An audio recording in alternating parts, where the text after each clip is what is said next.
I went over to your brother's house. Did he tell you or anybody tell you? He's in. He's in.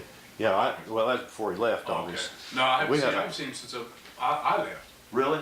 You haven't seen him? I came home in February. He left January 31st. Let me see when I got him. And let's see. August 10th of 2004.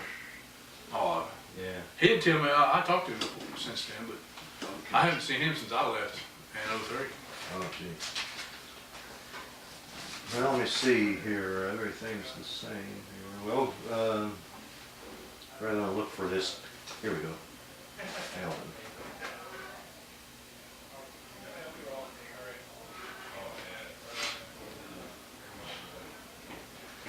And your date of birth is 29th of March '64.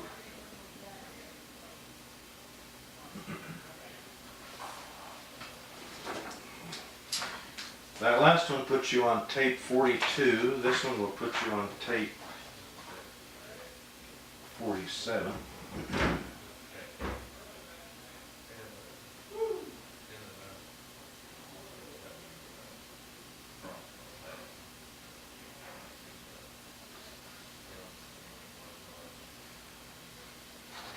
There you go ahead. Keep that with your stuff so that, 100 years from now, your great-great-greats can go down to Portsmouth Public Library and pull you off the shelf, and there you are. Well, cool beans. That'll be all right. All right.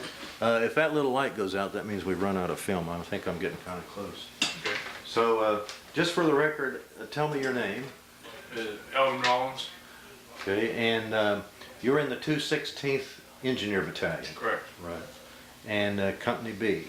And what are your folks' names? What are your parents' names? My dad's name's Elden Eugene Rawlins, and my mom is Althea Rawlins. Okay. And are you married? Single, Yes, divorced? married. Okay. And have you children? Yes, I have 3. What's your wife's name? Missy. And what are your children's? The oldest boy is Joshua Michael. I got Amanda Lee as my daughter, and my youngest boy is Ryan. So how did they all feel about you going over there? I can imagine, but... Well, my youngest boy was a little bit mixed. He's good. Daddy's going to go. He's kind of young enough to. He really didn't understand the war concept, and he really didn't understand how long. He thought it maybe it'd been a 2-week camp like we do in the National Guard every year we're doing AT. And once I was over there, about a month into the deployment, he was kind of like, "Where's Dad at?" What's coming home? My oldest boy was cool with it. How old is he? My oldest, he's 22. He's 22. Yes. How old's the youngest? He's 11. 11.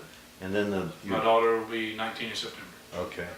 So they understood it. How'd you stay in contact with them? Phone calls when we can, and a lot of times they have what they call internet cafes, which they have computers set up where you can email back and forth to your families.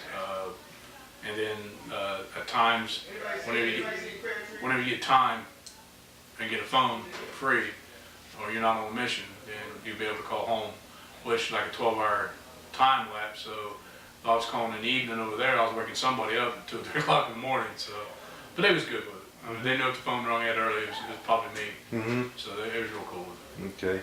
And now after you left here, what is your job? What do you do in the... Civilian? No, what do you do here then in your MOS then? I'm an engineer. I'm a carpentry masonry specialist. Okay. And did you do that over there too? At times, there were some missions where we actually did our engineer training. A lot of times convoy escorts, different bases. Our battalion pretty much did every base that's in Iraq, either built the berms or helped build it up. So After you were here now, you went to Camp Atterbury. I went to Camp Atterbury when I left here at our MOB site. We spent approximately 6 weeks there, and then once they validated us, because there are certain areas you have to be validated on before you go to theater of operations. And once we validated, then we flew to Kuwait, spent about 4 weeks in Kuwait, and then we convoyed north in Iraq. My son was in Kuwait he was there I don't know, when was he there? It was long. He said the two things about Kuwait, about that whole area, was the heat, the incredible heat, and number two, there's nothing there. There's nothing there. There's no. The heat's funny because it's a hot heat. It's Uh-huh. not a humidity heat like we have here. Some people compare it to Arizona. Take a blow dryer and put it to your face on high and walk. Mm-hmm. And that's how hot it gets. I mean, it's just a flat, hot heat. It got up to like 150 over there. 150. But it was hot. It was just flat hot. There was no. We sweat, but not like if it was 90 here. Like I said, humidity. How do you cope with that heat? Drink a lot of water. Drink a lot, push fluids. Try to ignore it. You realize you got a mission. You realize, and go on. I was a combat lifesaver. That's one of my MOSs over there, and several times, you guy pass out or get real dizzy, you give him an IV, put him over in shade, and say, "Let me know when you feel better." Yeah. And which we was lucky. We didn't have very many heat casualties as far as somebody going down because of heat. But you adjust to it. Now that we're back home, this heat's fine. Yeah, yeah. Oh, I guess that's for us. Okay. Hi there. Got somebody there? Yeah, I got somebody here now. Okay. Yeah, okay. All right. I'll be coming in next, sir. Okay, thank you. Okay. I'm trying to get as many as I can of the group that I did the first time. Oh, okay, great. Kind of like Great. before, after thing. So then you're there for maybe 4 weeks in Kuwait and you jump off into Iraq. We convoyed from Kuwait to our base camp in Iraq, which is about a 3-day convoy. Were you in the first platoon that went up, or Yes, you were you? was in the first wave to go. Well, there was an advance party which flew up. Mm-hmm. We was in a convoy. I'm thinking 62 vehicles, anywhere from a Humvee to a mid vehicle to a tractor trailer holding a dozer. I mean, What was that like? I mean, everything before was training and preparation for the real thing. Now this is the real thing. part of you is excited because it's like, wow, it's actually happened. Part of you are scared. You see different things alongside the road, burnt vehicles, things like that. You're really not sure how they're going to react as far as you convoying up. I mean, you hear rumors through Stars and Stripes, you hear news reels about, convoys getting attacked and things like that. So, nerve-wracking. Was your convoy attacked any on the way up? No. Oh, No, good. it was like we all made it up there. Had a couple breakdowns, but other than that, we did good. How do you handle a breakdown right there in enemy territory? You're Stop. broken down, Set stop, up fix it? security all the way around. And our maintenance people were great. There's nothing really major, but stop, set up security, Mhm. fix it real quick, Mhm. and roll on. Did you have good equipment? On an average, I'd say 7% of it was good. Mhm. Some of it was, and a lot of it, they just wasn't used to that type of heat or that type of terrain. Dust storm goes by, it clogs up everything. I mean, I don't care what you're wearing or how well you think you're sealed, you're getting sand in. Mm. So a lot of our vehicles wasn't really used to that, but for the most part, yeah, we did good. Did you have enough armor on your vehicles? What we made, yes, and in Kuwait, that's one of our things we did. We took all our vehicles and basically designed our own armor. This is your truck, Mhm. put armor on it where you can be safe but still see. Mhm. And if you ever visualize like a Mad Max movie, that's pretty much what it was. It is. I understand you went to Crete. Correct. Yeah. What was that like up there? How long were you in Crete personally?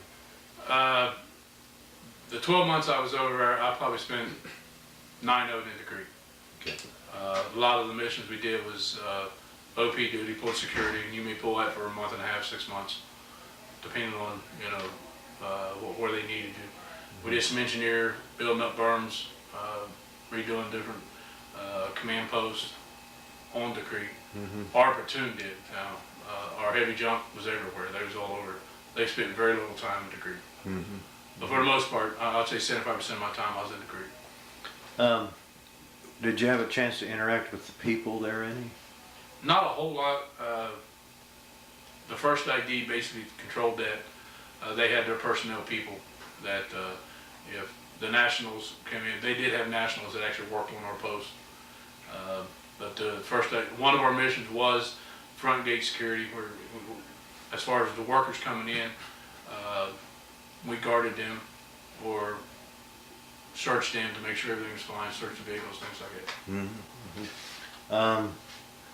Then did you go on patrols too, like Yes. perimeter and all that sort of Yes. stuff? That must be scary.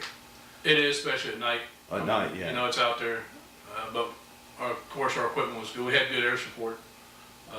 It wasn't, I mean, if you had something that you thought might be wrong or might be, and you called in an Apache with their night vision, and they was there in a matter of seconds. Not even, I mean, you just call it in, boom, they're there.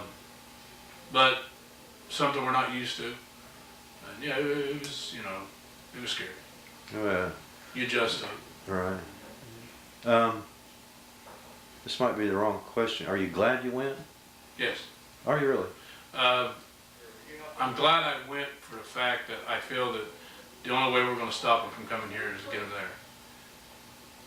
I'm in the military. My wife knew that I need to give a moment. I've got 16 years in the National Guard. When they call, I got to go. We have that understanding. And I was glad to do what part I could do as far as terrorism, you know, because of the fact that why wait till they get here? And if you're going to wear the uniform, then and your country calls, then you need to go. Are you going to stay in the Guard? I've got 4 more years, and that's still up. You know, a lot of me wants to stay. It's kind of a hard adjustment when you come back. You know, you're going away from your family. I was gone total 14 months, and trying to transition back in to your family. That's something I was wondering. Is, have you been back long enough physically to also be back mentally? No. That's what I was getting at. And it varies on some people. Some people comes back and they can put what's back there behind and say, you know, go on. And a lot of it depends on what you did when you was over there. A lot of things you talk about, and a lot of things you don't talk about. And there's ways you deal with it. Basically, what you miss. I mean, you know, my daughter went from a junior to a senior.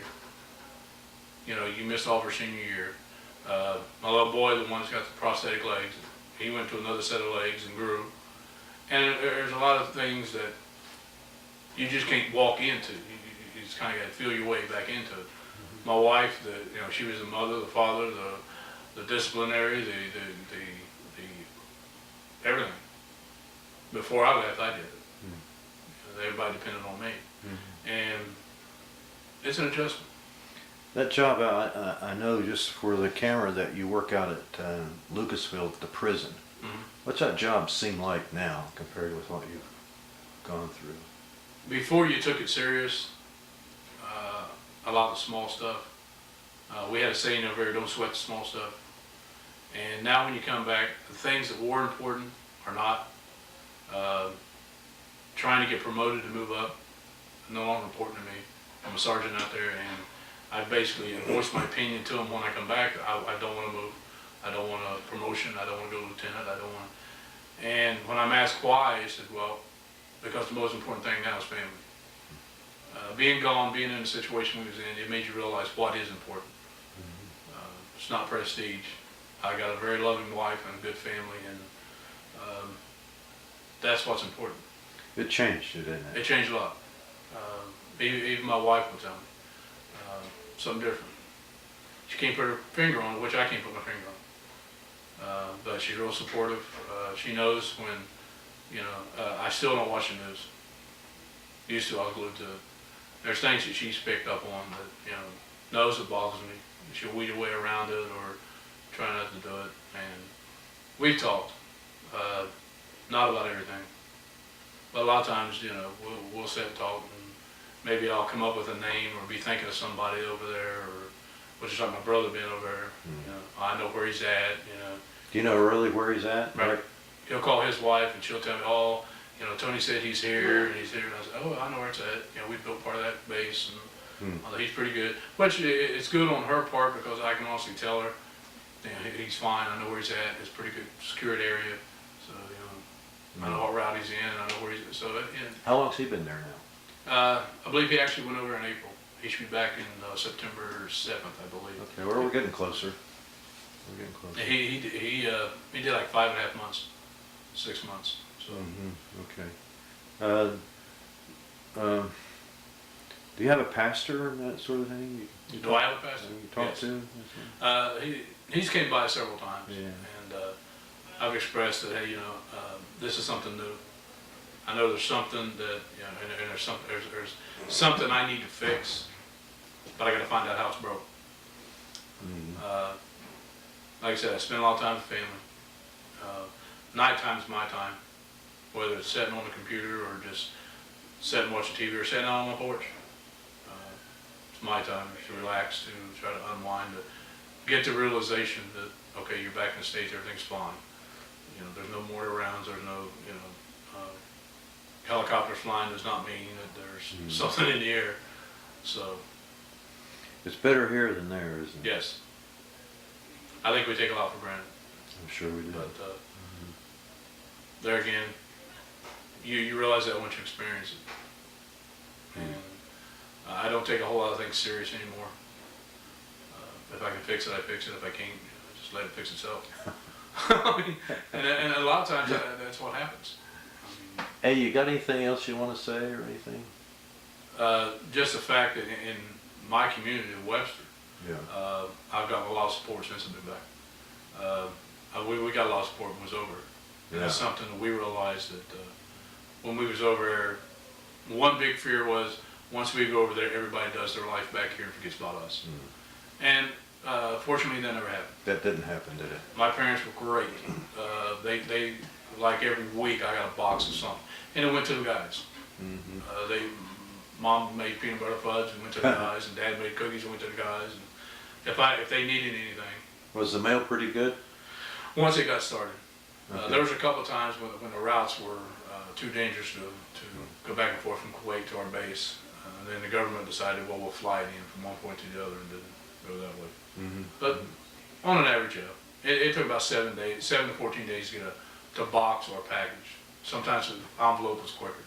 Is there anyone else in Webster who's been to Iraq that you know of? Not that I know of. Yeah, I don't know of anybody. Not that I know of. Except for, like I said, except for my brother, but he's still there. So My son, Isaac, do you know Isaac, my son? I remember watching Isaac grow up. Yeah. He was in that McConnellsville unit. Field artillery. Yeah, artillery, but it's air defense. Right. Yeah. And they were mobilized for the war, for the first push. They went to Texas and then got. Yeah, that's right. He went to Texas. They were there for, I don't know, a month or something like that. And the war is effectively over, at least that part of it. Right, exactly. And then he came back. The Avengers, I think. That's right. The Avengers. I had to think what it was. Okay. Okay, I didn't know he was in the Guards, but yeah. Yeah, he was. He got out and he's See, fighting. my oldest boy just went active. Oh, did he? He was in the Guards, and he's going to lose his job at Honda. What unit was he in? The field artillery in Columbus. A field artillery unit? And he works at Honda outside of Springfield. And he called me and said, Dad, they're getting ready to lay off. I know I'm going to get hit because I'm a little seniority. And asked my opinion about going. What do you think about me going active? I said, best move you can make. He said, I can have a college for 4 years. I've got training. I'm done. Right. And then him and his wife asked the question, what if I go? Well, he's taking financing, which you have pretty good, once he gets to wherever he's going. He's going to be in the finance corps? Right. So he's doing good. He'll That's good, yeah. You know, that might translate to some important civilian job when you Well, come that's out. what he looked at. There's like 112,000, or yeah, he said about 1,200 jobs just instead of Ohio in finance. He's going to be all right. And so I said, well, son, you picked a good field. He's It's a secured field in the military, plus when he comes out, he can write his ticket. Right. He'll be sitting good. So. Hey, Joe, thanks, buddy. John, Thanks for appreciate everything talking you did. All right, I appreciate talking to him. Okay.